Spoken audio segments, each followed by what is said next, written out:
Hello, everyone. How's everyone doing? I hope everybody's doing well.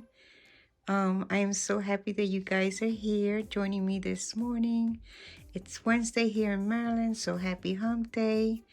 And I am so looking forward to sharing with you guys my journey into the reborn doll creating. I know that a lot is goes on behind the scenes, and I wanted to share with you guys some of the complications that comes about with doing this art, some of the things that is needed if you decide that this is what you want to do. And I'm hoping that I'm able to share something good with you guys all. And I will see you guys in a little bit. Okay, so also behind the scene is my cat Coco. He likes to have his little place besides my workstation. I try to make sure that he stays away. Although he has long hair, he doesn't shed like most cats. This breed does not shed but like twice a year. But there's always a little bit, especially when he's okay, he wants to play. Especially when he's licking himself, there's always a little bit of shedding, but for the most part, he doesn't. And I try to make sure he stays off the work table, and so that there's no hair along the surface of things. But he seemed to be happy sitting here. Anyway, so let me get started.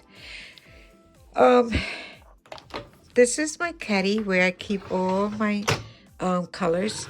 I used to have so much more coloring, but I found out that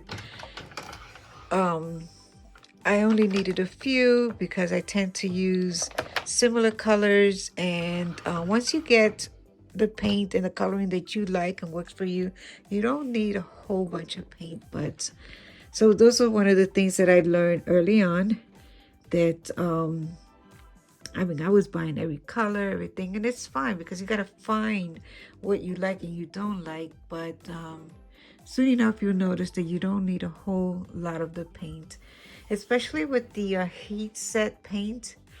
You can store it like I do in some of my jars here. As you can see, some of the colors that I've combined and put that I like to use.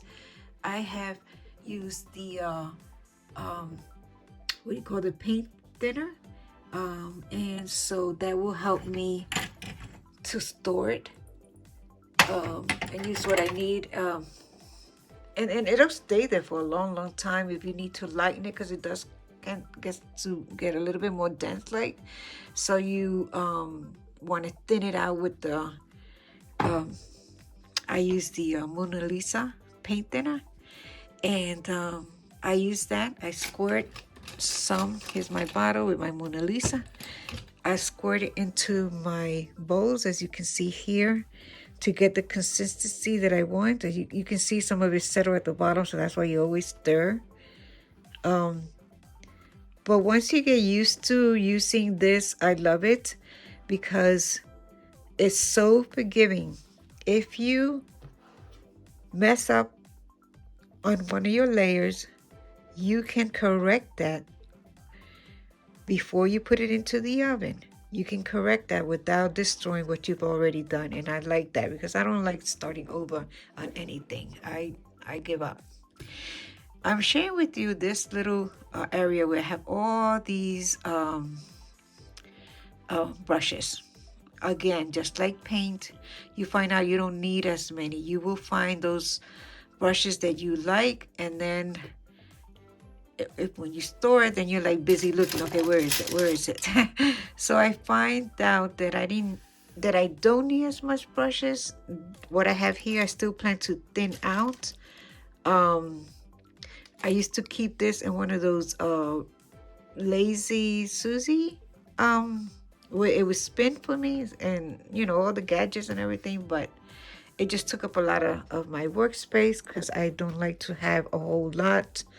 I like my desk to be narrow. It's long, but I like it narrow because I'm short, and this makes it easy reach for me. I don't have to be getting up, even though I guess the getting up and sitting down would be good exercise.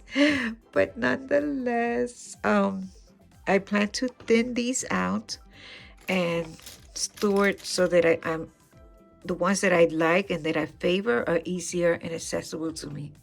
And as you can see over here, I do keep some brushes as I'm working until, I finish with them, and then I'll put it back in its stored places. Oh, these are my pencils that I use, Prisma pencil. And these are my brushes that sometimes I like to pounce on the, I don't know, okay. For some reason, my phone is acting up. And I don't know if it went blank for you guys, but it went blank on my screen. But anyway, I use that to pounce the paint in. Sometimes I feel like it just need a little bit of pouncing on after I finish using the sponges.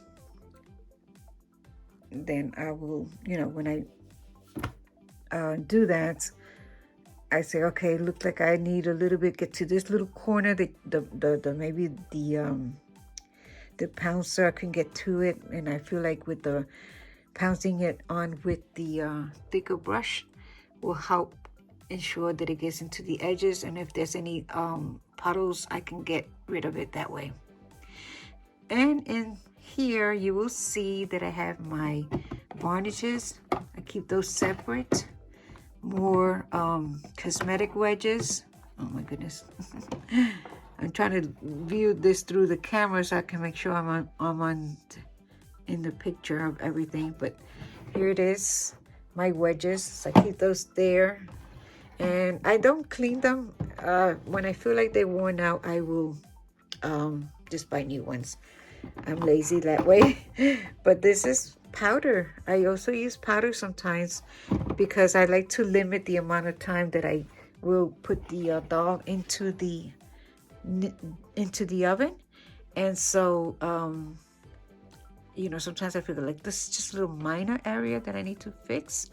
Let me just go ahead and do the powder, and then I have like a liquid spray that will be like a varnish, I guess you call it, just to make sure it's not gonna rub off, so it stays in place.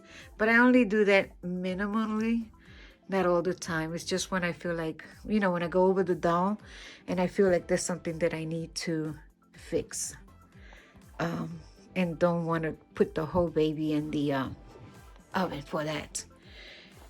As you can see, I have my gloves here. It's nice to work with gloves because you never know how much oil there might be in your hands when you're working, or anything, lotions or anything that might affect the way the paint or the vinyl takes the paint. But I wanted to share with you, I have a whole drawer full of gloves, so there's no excuse for me not to use any gloves. It's right there at my reach. I have all tons of things that I need to make things happen. This is air dried paint. I did try this as well for correction. I like it and I don't like it. The only thing that I don't like about it is that it beads, like, and it takes a lot to make sure that the vinyl takes it in, but it's not bad. It's not bad. And oh, I have an empty drawer down there. I have to fill it up. Oh, and this is babies that I'm working on that I keep stored away. But anyway, back to the painting. What I wanted to say about the Genesis or any heat set paint is the ability to be able to make corrections. But there is that when you put the baby into the oven, that you have to be aware of the fact of the fumes. And so this is why some people chooses to do the air dry painting, because they don't want to deal with the fumes of the oven. I have a patio, I guess we call it a porch in the front of the house, where I just go ahead and keep my oven there. And so I will put my dollies, just step out, put them in there when I'm working. Of course, winter months always makes it a little bit more challenging, but for the most part, it's not hard at all. Just go ahead and make sure I do that on the outside of the house. And because it's a porch, I don't have to worry about the rain. You know, it stays dry for me. And as you can see here, I'm going to share this little thing right here. This toothpick. I like that it has like little cotton pieces. And let's see. Wait. It's not focusing. I don't know how to make this focus. But anyway. Oh, there it is. Okay, I just learned something. This is amazing when you want to get to that little tight spot. So this is worth getting the, you know, investing in these. I find these on Amazon. And of course, I like the other spatula, or what do they call it? Popsicle sticks. I like using those to stir the paint around. So that's something to, you know, to invest. Is worth it. It's not that expensive, and it's worth it. And so this is the beginning of it all. Just choosing the paint that you want to use, and then figuring that out. I know Bountiful Baby has a starter kit that you may want to invest in. It's really easy. It has some instruction. So it gives you something or an angle to start in, because that's what I did. I started with the Genesis kit, and then I had to get this color, I had to get that color, colors that I didn't even need. But yeah, you can do that. You can get the little starter kit.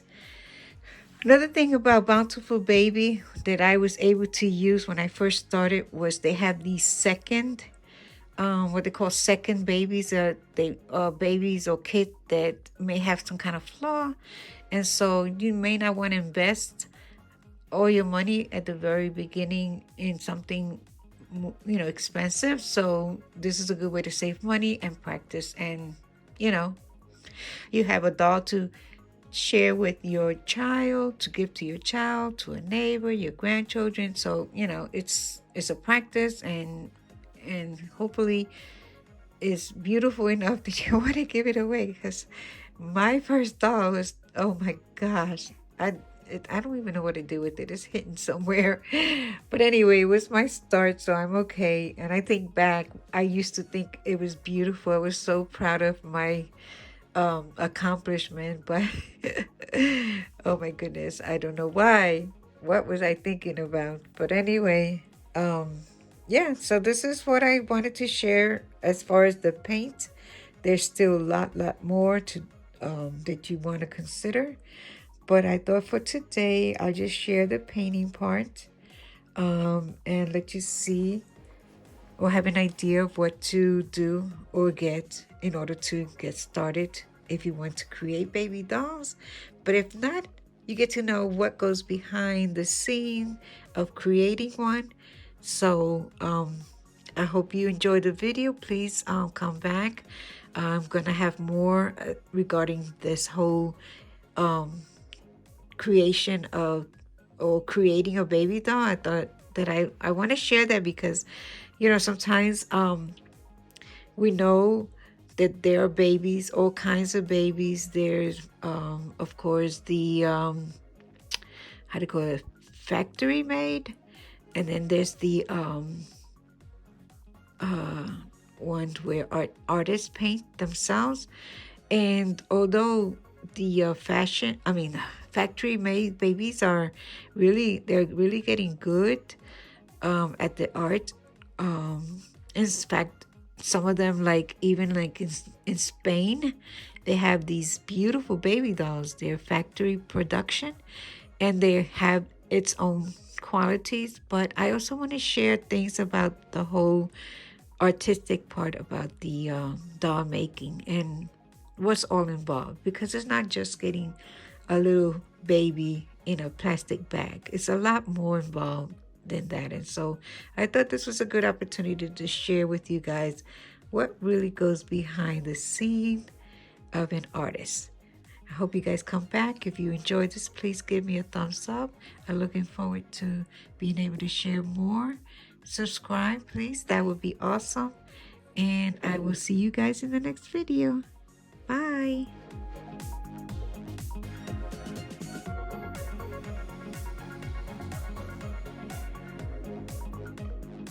Guess who's going home to its new mommy? My little Quimby baby girl right here. I know the lighting is not perfect. For now, this is what I got, but we'll make it work, okay? So I already put on these little pink little booties. Look at that. She's gonna go home. They're so soft. I really like these on her. I'm gonna stand her in a cute little I thought this was really cute. It's like a little sleeper, but it's I like buttons up rather than the zippers. The thing that I noticed is you can't find newborn sizes anymore. So this is a 0 to 3 month. It's probably gonna fit her a little bit big. That'll make it look more natural because most babies' clothing up here big on them, right?